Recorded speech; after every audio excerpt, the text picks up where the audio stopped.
Salam sejahtera untuk kita semua, bertemu lagi dengan saya channel Joyo Fernando Manurung. Nah,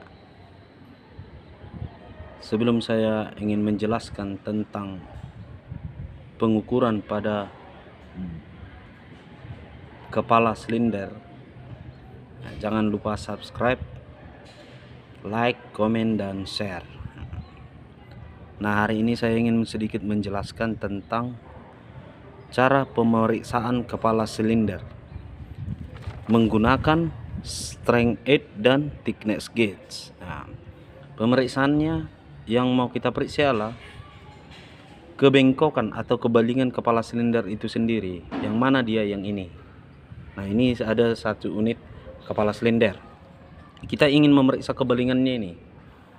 Efek yang ditimbulkan ketika terjadi kebalingan kepala silinder, yaitu yang pertama ialah kompresi mesin itu sendiri berkurang. Nah, kompresi mesin itu berkurang. Oke. Kemudian kemungkinan atau cenderung air pendingin dengan oli bercampur. Jadi kita harus melakukan penyekrapan ini agar kepala silinder ini rata kembali. Nah, sekarang bagaimana cara pengukurannya? Nah, di sini saya ingin menunjukkan cara pengukuran untuk kepala silinder. Pertama, kita menggunakan namanya alat strength gauge ini, seperti baja.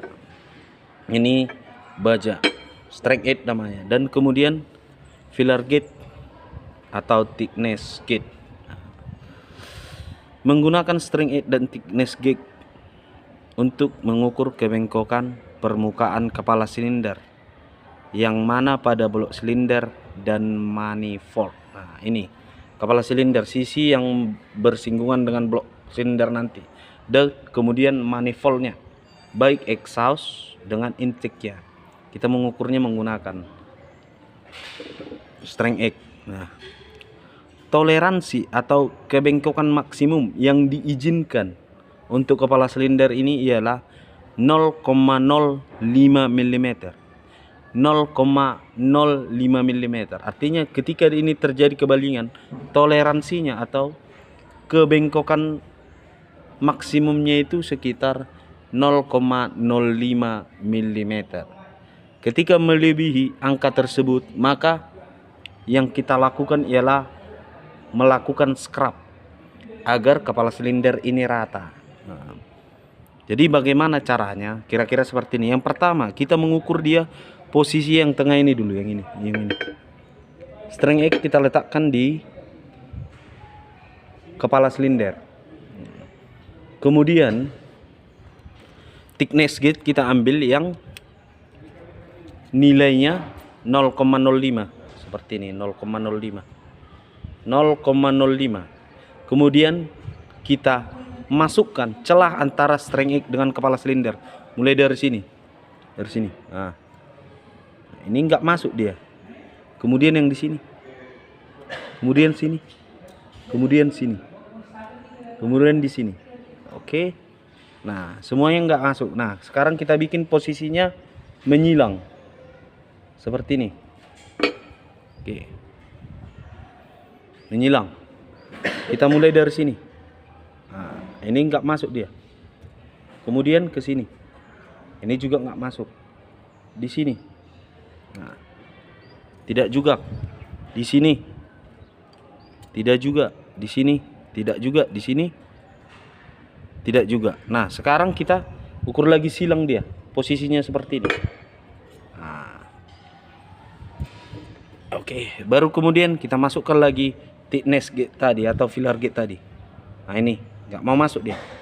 Kemudian di sini, kemudian di sini, kemudian di sini. Nah, setelah silang dia posisi yang bagian paling samping. Nah, ini. Oke, yang ini. Kira-kira seperti ini. Oke. Baru kita masukkan lagi dari sini. Tidak. Tidak. Tidak. Harus sini. Tidak? Tidak.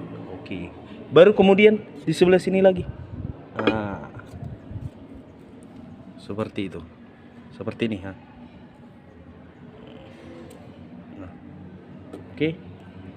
Oke. Nah, setelah kepala silindernya kita ukur, kemudian balik ke manifoldnya, baik in dan exhaustnya. Exhaust manifold dan intake manifold. Yang ini kita balikkan dulu dia nanti. Nah, untuk manifoldnya seperti ini. Kita ukur dia. Nah, kita ukur. Baru sini lagi, di sini. Nanti sama menyilang dia. Baik yang di exhaust ataupun intake manifoldnya. Nah, toleransi untuk kebengkokan pada manifold baik intake dan exhaustnya itu ada biasanya dia 0,10. Lebih dari 0,10 yaitu 0,15, 0,20 itu sudah tidak layak lagi, harus di-scrap. Nah, kira-kira seperti itu penjelasan yang saya berikan. Jangan lupa tetap subscribe, share, like, dan komen. Salam otomotif, salam anak SMK. Terima kasih.